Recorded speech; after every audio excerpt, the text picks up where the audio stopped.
Hey everybody, back with an update on the camper van progress. I'm excited. Some stuff I've been trying to work out for some time has come together. The diesel heater install, which is what I had spoke about in the last video, what was going to be next, is well underway. I've got the Vivor mounted. The power wires are already ran for the all-in-one that I had in here, and the control panel wires, which are right here, are going to reach all the way up to where I've got the old control panel. And then the power wires, which are ran down the wall here, I'm just going to tap into those right down there. The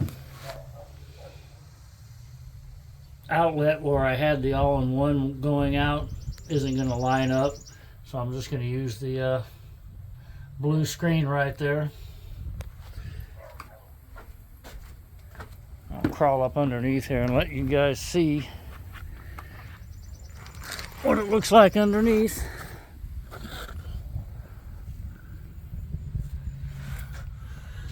That's the fresh air inlet. That's the exhaust and the muffler. I utilized the same hole that I ran the exhaust for the all-in-one out of. I just had to drill one more for the fresh air inlet. That's my fuel line and fuel pump wires right there. And I plan on tapping into the fuel cell on the rig. So that's basically where I'm at. Outside of running the module wires up to here, swapping out the all-in-one module for this one. Looks like it's gonna fit right there. Looks like the wires are long enough, so that should go smoothly. It went pretty smooth there as far as getting that, replaced in.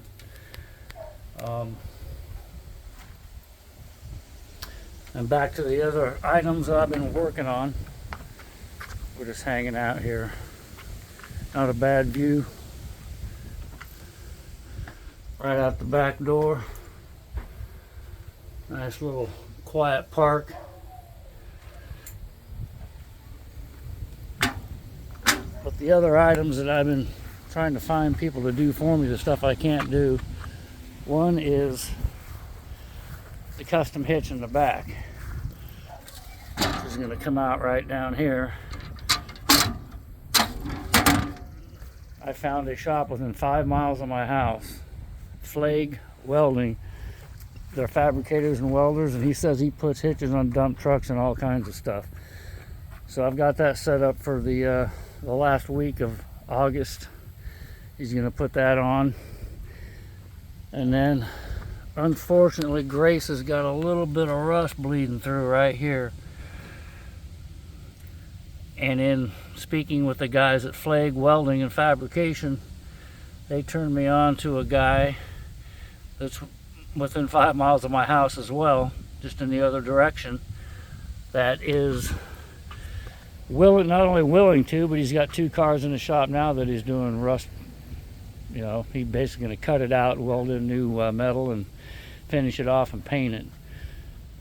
I've talked to probably 4 or 5 body shops. Nobody wants to mess with it these days because everybody wants to do the easy stuff. This guy's an old timer. He's probably my age, maybe, in that general area. He's old school. He's also going to fix the other major issue, which is all the holes in the roof that I've sealed off because they had air horns up here and some other various items that I removed because they were leaking. And I pulled the headliner down, put some masking tape on the underneath side, and then filled them with silicone just so they wouldn't leak. And they haven't leaked at all, but that's not a good fix for me. He's going to fill them all and paint the whole roof. going to take care of the little bit of surface rust that's here on the drip rails on both sides. And if I'm lucky, he's going to help me take care of this. It's not rust, but it's corrosion. Aluminum corrodes. This is an 1/8 thick aluminum box. So I've got a few spots. That one. I mean, there's a few going around. And I can't decide if I want to leave the stripes or not. One day I want to leave them, one day I don't. If he's willing to spray the side, the entire side, I think I'm going to go ahead and shoot the whole thing, just get it all solid white. Then I could always do some graphics from there. I missed this in my full tour video. This is my shore power. What I did, this thing used to have pole lights that plugged in here, and there was a mount here. I've taken that one off, but it basically locked into place here, and they could remove those lights and take it to the accident scene. So it had nice 120 volt, I think 12 gauge or 10 gauge wire ran back to them.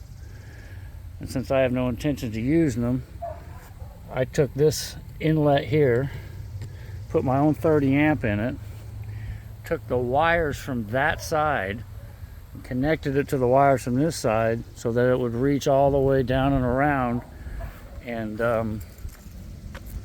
go into my inverter / charger.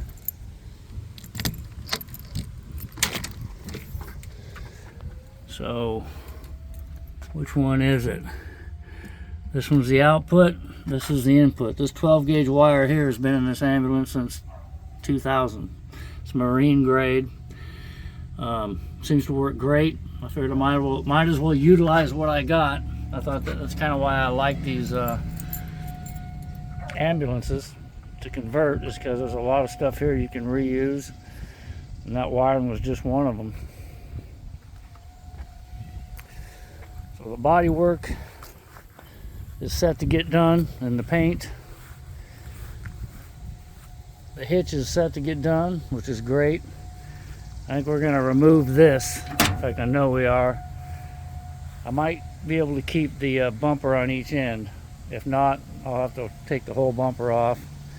We'll see what they say. He seemed to think I could keep the bumpers, the fabricator, on each end and just remove that. And I've seen people leave that and just tip it up. You know, tip it up and access the hitch. But that thing's so bent up that I might as well just take it off. He talked about taking a section of it and welding a receiver on it, or a hitch receptacle on it, so I could slide it in and have a step when I wasn't towing, which is a good idea. I like that. I've got been using a luggable loo, the 5-gallon bucket for a toilet, and I've got a 6-gallon flushable Co-Re RV toilet at the house still in the box. I'll be putting that in here once we get the diesel heater finished up. When I go camping, I'll at least have a flushable toilet, which isn't that big of a deal. I've been using a pee jug and the luggable loo bucket. It works just fine. It's better than using a porta pot or some of these gas station bathrooms. And this, even though it doesn't have the auto eject 30 amp plug, I put my own 30 amp in here. This is still hooked up. When it's turned on, the green light showing, or when it's hooked up, that's charging the cranking batteries. And I'd really like to get that swapped over to where my solar panel, my solar system is keeping my batteries topped off. There's something called an amp L. It's a little electrical device that you wire into it and tap it into your solar system, and it keeps your charging batteries topped off. That way you don't ever have to plug in like that. And if the sun isn't shining, I can use my shore power line for a generator. I got a generator I pack with me. I just fire up the generator and charge up the batteries. Well, again, I'm super excited about finding a guy to do the body work on this thing. That's I've been kind of saving that for last. we're getting down to the end of the conversion. Once the diesel heater is, fuel lines all plumbed in, that thing's going to be ready to go, and it's time to get her painted up, and the hitch will be on it. Then it'll be time to find a trailer. I might do a little converting on the trailer as well, or I might get lucky and find a used one that is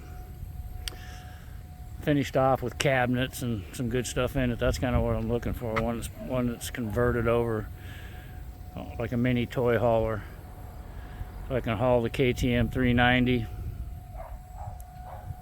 haul the Street Glide, my bicycles, my rollaway toolbox, all that good stuff.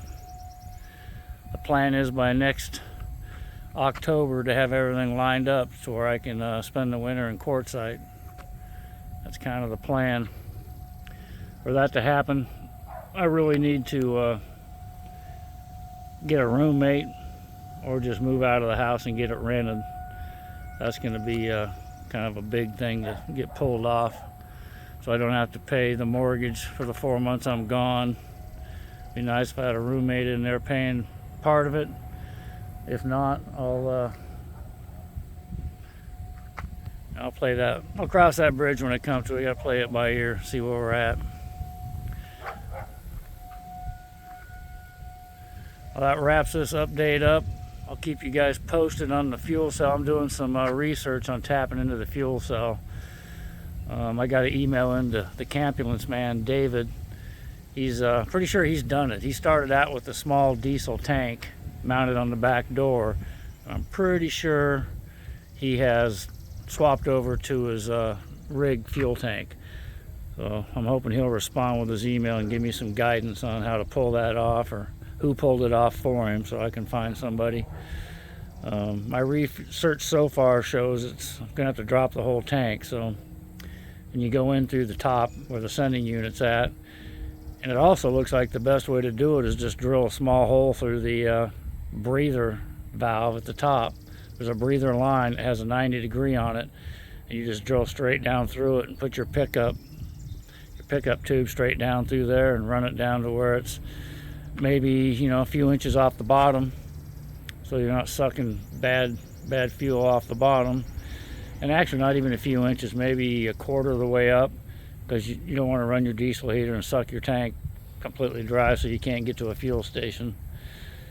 So I got a lot of that figured out as far as piping it in, but actually getting it done, that might be a little bit more of a ordeal.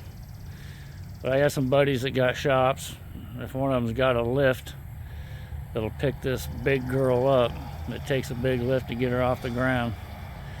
That'll make it a lot easier dropping the fuel cell. That wraps this one up. I will talk to you guys later. See ya.